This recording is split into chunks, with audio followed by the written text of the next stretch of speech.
A, a shepherd boy near the Dead Sea back in the 1940s went into a cave that was sort of out of the way, and in that cave he discovered 2,000-year-old scrolls of the New Testament.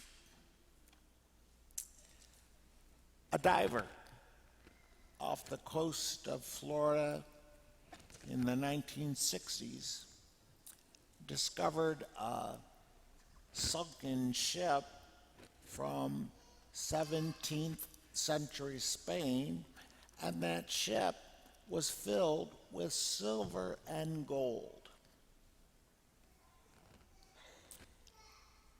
In the 1980s, a farmer in England was plowing his field when he struck a container that held dinnerware from ancient Rome. Now, how that dinnerware got from Rome to England, I don't know that story, but all of this is to say that discoveries aren't just for storybooks. Discoveries are real. They still happen, just like they happen in today's gospel. The kingdom of heaven is like a treasure buried in a field which a person finds. Out of joy, he goes and sells all that he has to buy that field. Now, ancient Palestine was ravaged by war, so for fear of wandering thieves, the head of a household sometimes took the family treasures out of the house where they might be stolen and buried them in a field. Now, if that head of household was later killed, the secret of the burial place of those family treasures went with him.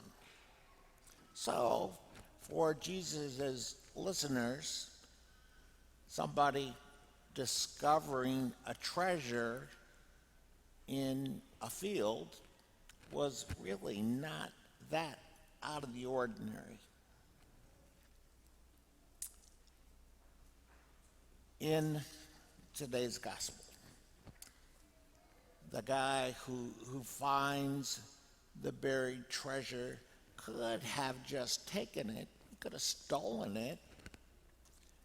Instead, we hear that he went above and beyond by selling everything that he had in order to buy that field. He did whatever it took.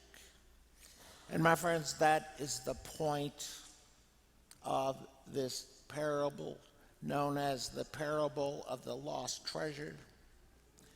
Jesus is telling us that there is something so valuable right in our very midst. It's not a treasure of silver and gold. It's something way, way better. It's the treasure of the kingdom of God. And we should be about whatever it takes to make the kingdom our own.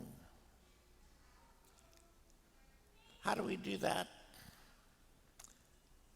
The kingdom of God exists whenever we place God and God's values at the center of our lives. We become a part of the kingdom of God when we simply open our eyes, open our hearts, and then we respond out of love, out of mercy, out of peace. We don't have to look for it. The kingdom of God is in our very midst. It's not like a cave with ancient scrolls. It's not like a field with a container of precious metals.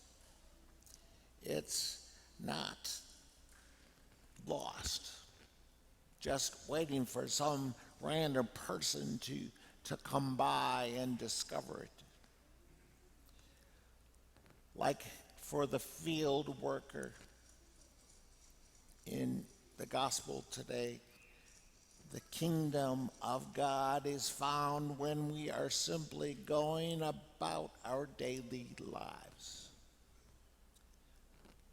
That means that the kingdom of God can be in this church. That means that the kingdom of God can be in your home. That means that the kingdom of God can be in your workplace. That means that the kingdom of God can be in your gym.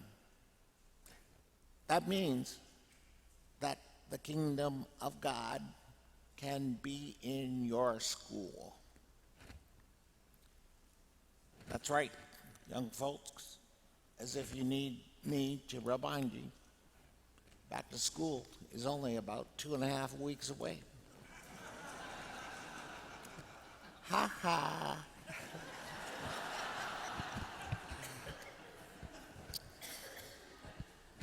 All of these are examples.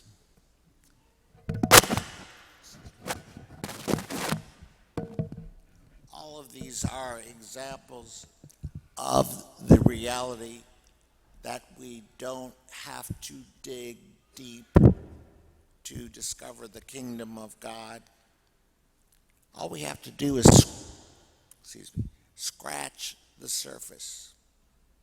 Just scratch the surface by being compassionate, by being cooperative, by being thoughtful, by being fair. Just scratch the surface, and the kingdom of God is yours, and yours, and yours.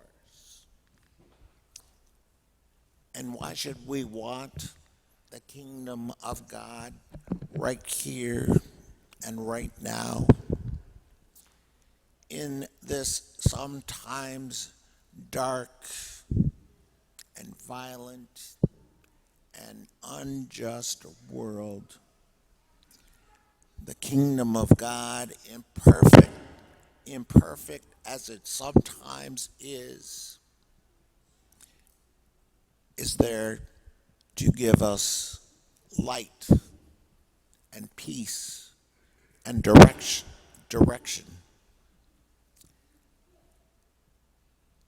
And it points us toward the the perfection of the kingdom of God in heaven.